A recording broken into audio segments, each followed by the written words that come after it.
नमस्कार बंधुरा सबाइके आमार channel secrets of cooking with मानिते स्वागत। आज के आमी बानाচ্ছি ট্যাংরা মাছের ঝাল ঝোল কালো জিরে দিয়ে। আসুন দেখে নিই এটা কিভাবে বানাতে হবে।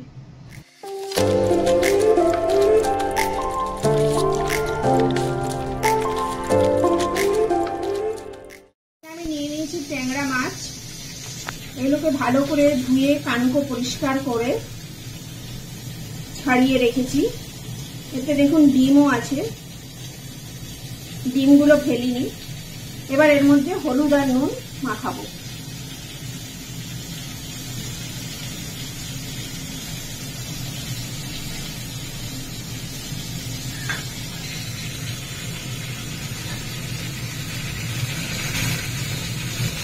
প্রত্যেকের গায়ে ভালো করে নুন আর হলুদটা মাখিয়ে দেব।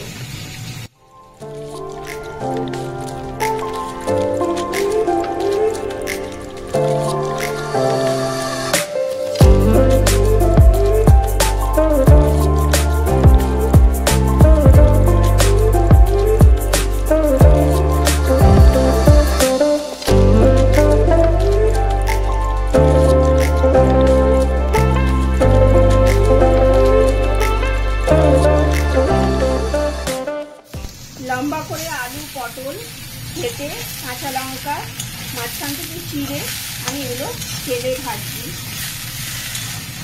প্রথমে এগুলোকে অল্প তেলে ভেজে নিতে হবে। এখনো নুন দেইনি, এবার একটু নুন দেব।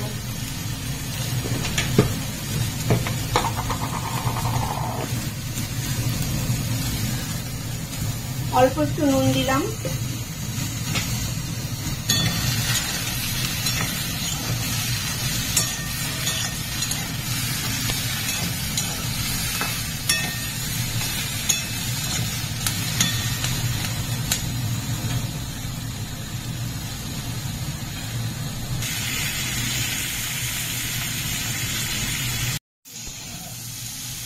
আলু পটলগুলো ভাজা হয়ে গেছে।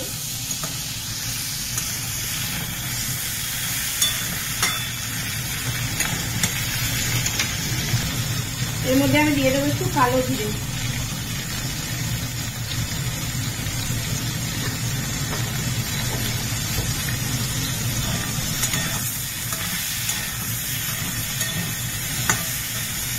এটাকে ভেজে নেব। কালো জিরেটা আমি পরে দিলাম, তার কারণ হচ্ছে কালো জিরেটা পরে দিলে কালো জিরের একটা খুব সুন্দর গন্ধ বেরোয়, সেটা রয়ে যাবে মাছের মধ্যে। এবার আমি এর মধ্যে ঢেলে দেবো জল।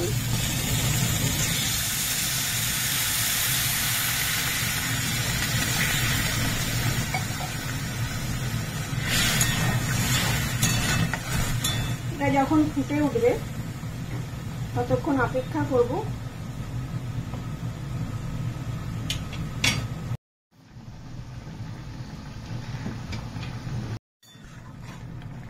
আলু আর পটলটা সেদ্ধ হয়ে গেছে, দেখে নেব আলুটা সেদ্ধ হয়েছে কিনা।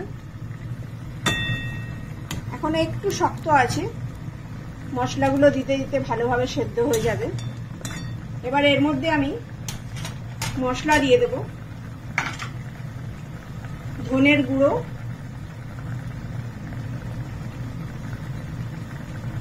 জিরের গুঁড়ো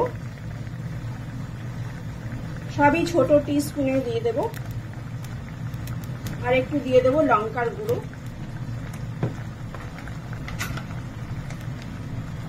ভালো করে মিশিয়ে দেব। এটা ঝোলের সাথে ভালো করে মিশিয়ে দেব। এবার আরেকটু ফুটতে দেব।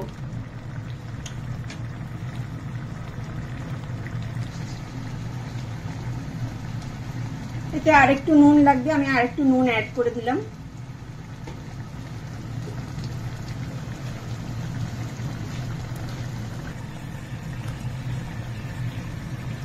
ঝোলটা অনেকটা কমে গেছে। এবারে আমি একে একে মাছগুলো ছেড়ে দেব।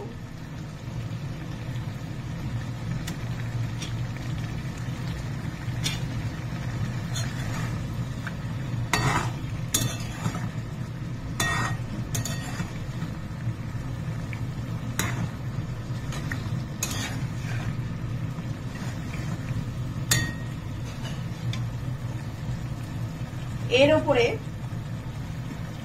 মাছ দিয়ে দেওয়ার পরে এবার আমি দেব আদার রস। আমি একটু আদা বেটে রেখেছি, সেটার আমি রসটা এর মধ্যে ছড়িয়ে দেব।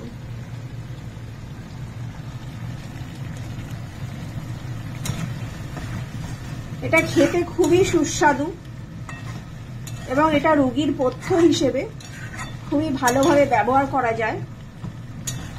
তবে তখন লঙ্কার গুঁড়োটা দেবেন না। এবার এটা কিছুক্ষণ ভাপে সেদ্ধ হবে।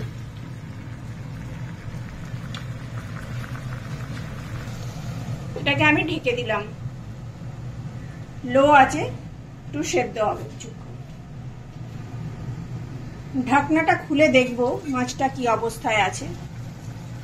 ফুটে গেছে, মনে হয় ভালোভাবে সেদ্ধ হয়ে গেছে। একটা আলু কেটে দেখবো। হ্যাঁ, আলুটা খুব ভালোভাবেই কেটে যাচ্ছে। মাছটা আমার পুরো রেডি। ট্যাংরা মাছের ঝাল, কালো জিরে কাঁচা লঙ্কা দিয়ে। এইভাবে আপনারা এটা বানান, বানিয়ে আমাকে জানান কমেন্টে কিরকম লাগলো। সবাইকে ভিডিওটা দেখার জন্য অনেক অনেক ধন্যবাদ। এইভাবেই পাশে থাকবেন, একটু চ্যানেলটাকে সাবস্ক্রাইব করে দেবেন, আর ভালো লাগলে অবশ্যই একটা লাইক করে দেবেন। ধন্যবাদ, ভালো থাকুন।